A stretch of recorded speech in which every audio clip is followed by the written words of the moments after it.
2028 Omar ñu ngi waxub dette dite cachée tey ñu ngi ñëwaat ci lii nga xamante ne tey daal daanaka moom itam ab bor bu ñu nëbbu waaw pour ñenn ñi. la situation est un peu cocasse quoi xam nga lu ci grave mooy parce que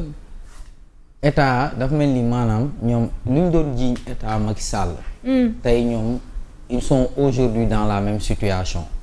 te état Macky Sall sax tane na parce que maa ngi doon xoolaat un peu le rapport de la Cour des comptes parce que rapport de la Cour des comptes dafay expliquer ni il y a eu beaucoup d'argent yoo xam dañ ko transféré si des services non personnalisés de l'État comme yenn structure yoo xam ne amuñu maanaam benn kii juridique boo xam ne ni tey dina leen may ñoom ñu mën a dem di lebal seen bopp ba pare ne si loolu mooy compte 1000 milliards yooyu Sonko doon wax ne am na benn 1300 milliards boo xam ne si compte cap gouvernement la jëm te compte cap gouvernement boobu dafa amoon benn programme boo xam ne ni programme des Nations Unies pour le développement moo ko doon financé léegi dem na ba financé tu ko léegi pour suppléer ce financement là on a le régime de Macky Sall ils ont trouvé 1300 milliards injecté ko ci compte cap gouvernement boobu pour financer loolu à part ça aussi il y a le programme de défense des intérêts économiques du Sénégal xam nga foofu boo xoolee may def rapprochement pour dire que au moins sax ci régime Macky Sall di nga xam ni dinañ ne parce que buñ la nee am na programme boo xam ne PNUD moo ko doon financé tu ko ñii ut nañu xaalis dugal nañ ko fa am na programme boo xam ne programme de défense des intérêts économiques du Sénégal xam nga loolu boo ko déggee tu as une idée peut-être que lii c'était pour financer le développement du Sénégal mais avec Pastef lu ñu ci jaaxal mooy aujourd'hui il y a pas de visibilité par rapport ak xaalis bi nga xam ne nii leb nañ ko fan lañ ko dugal je pense que fondamentalement c'est ça le problème ak tamit lu gën a grave mooy tu peux pas venir tey au pouvoir di dénoncer benn pratique après nga ñëw di def les mêmes pratiques parce que donc tu dis que non oui le ministre des finances autorisé nañ ko lii ci loi de finances bi tel lu mën a leb léegi tu vas même utiliser les mêmes arguments que l'ancien régime. waaw l'ancien régime. loolu ngay utiliser mais parce que waaw l'arroseur parce que loolu moo ma ci jaaxal parce que loolu moo ma ci yem daal te man je pense que tous les acteurs yoo xam ne ni ils suivent un peu l'actualité au Sénégal surtout côté économie ñoom ils ont alerté si benn côté boo xam ne nii tey aujourd'hui mooy depuis que Pastef est là nga yow ñëw nga fi fekk nga fi bor dëgg la mais bor bi nga doon dénoncer parce que yow da nga doon dénoncer benn boru 7 milliards de dollars bon je pense que ñoom lu ñu wax par rapport ak secteur yi muy 7 milliards de dollars muy ay 4000 milliards yoo xam ne nii dañ koo leb wala 5000 milliards mais yow mii doon dénoncer loolu yow da nga ñëw leb nga lu ëpp loolu parce que on parle aujourd'hui de 10 000 milliards de francs CFA loo xam ne nii état bi leb na ko wala léegi sax ëpp na ko léegi nag lu ci grave mooy ba léegi ni nga koy lebee ak yan organisme ñoo lay jàppale pour nga leb xaalis boobu ak organisme yooyu yan commission lañ ciy am ak xaalis boobu noonu nga xam ni tey jii yaa ngi koy leb xaalis boobu noonu fan lay dugg ba léegi Sénégal kenn mënu la ci wax dara parce que ñuy suivre actualité économique peut-être si lan lañ yaakaar mooy sur le rapport d'exécution budgétaire aujourd'hui les rapports d'exécution budgétaire ne sont pas assez clairs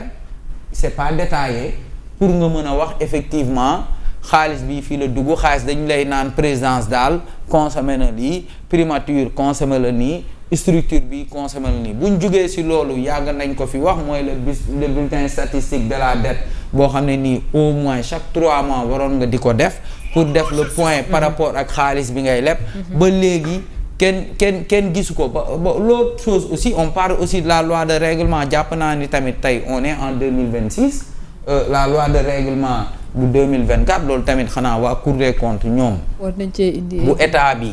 jëlul ay responsabilités ñoom war nañu gindi wax ñu tamit si loi de règlement fa la toll parce que loolu ça va permettre aussi yenn interrogation yoo xam ne nii nit ñu bëri ñoo ngi ko doon def par rapport ak 8 milliards yu ñuy naan 8 milliards u Bakel xaalis bi ñuy naan waroon na dem Touba ak xaalis boo xam ne nii peut-être nee nañ jóge na si pétrole parce que même dans même dans la gestion du pétrole et du gaz aujourd'hui il y a une nébuleuse parce que ay jamono la nga doon dégg état bi ne non 100 milliards lañ si am récemment nga dégg ni le DG de Petrosen ne ñoom am nañ si lu toll peut-être si ay 300 milliards depuis que ñu commencé exploitation plus les 100 milliards de l'État ça fait quand même une rondelette somme ça fait ay plus de 400 milliards presque 500 milliards même si Petrosen nee na xaalis boobu lu si ëpp da koy jël pour fay ay bor ce qui peut se comprendre aussi mais ba léegi parce que aussi peut-être ils ont financé participé bëgg a am benn pourcentage par rapport ak part yi moo tax ñu leboon benn xaalis mais ba léegi y a pas de traçabilité loolu c'est une hérésie c'est pas normal pour un régime boo xam ne nii ba nga ñëwee da nga wootee jubal da nga wootee parce que yaay premier régime boo xam ne da nga ñëw def audit des finances publiques wala en tout cas yaa ko fësal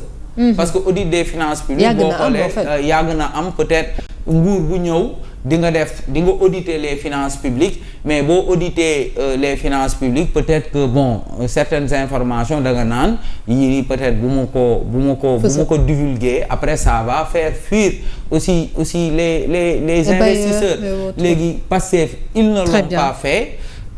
tey jii am na loo xam ne nii jaay nañu ko bon je pense que aujourd'hui il va falloir que gars yi gën a jël seen responsabilité surtout l'Assemblée nationale bi nga xam ne moo war a contrôler l'action du gouvernement pour demander des comptes par rapport à toute cette manne financière là boo xam ne chaque weer di nga dégg 200 milliards par ci 300 milliards par là ainsi de suite ak ni nga koy déggee ak ni nga koy waxee ba pare y a pas de visibilité y a pas de transparence par rapport à ça Fatima. C'est important merci beaucoup alors Momo ci bor boobee nga xamante ne wax nañ ko junj nañ ko ndax bu yàggul dara à l'Assemblée nationale maître Aïssata Tall quand même daal dina leen waxoon itam ministre bi ci li jëm ci wàllub transparence bi ak documents yi nga xamante ne war nañu ko mën a jot à leur disposition pour ñu mën cee débat boo xamante ne day doon débat bu équitable waaye daanuñu am lenn ci information yi tey bu ñu gisee li nga xamante ne moom moo di journal bi génnee xibaar bi te itam gisoon nañ ne daanaka amoon na journaliste yu ci junjoon waaye malheureusement nit ñi bàyyi ñu ci woon xel. waaw Fatima xam nga c'est tellement pertinent li xew dafa doy waar. Parce que lu toll ci 426 milliards 372 millions. ñu leb ko ci ñaari banque AFC ak FAB. Il faut que ñu expliquer Sénégalais yi méthode yi maanaam ñi nga xamante ni ñi ngi naan waa leb bi nu mu demee ñaata la ñu leb ak fan la dugg maanaam mécanisme bi lan moo tax Sénégalais yi di ci wax démb ci guddi ak tey c'est-à-dire en termes simples pour mu leer c'est-à-dire dama ko bëgg a expliquer rek en termes simples pour ñu comprendre exactement est-ce que 650 millions d'euros yooyu noonu ñuy wax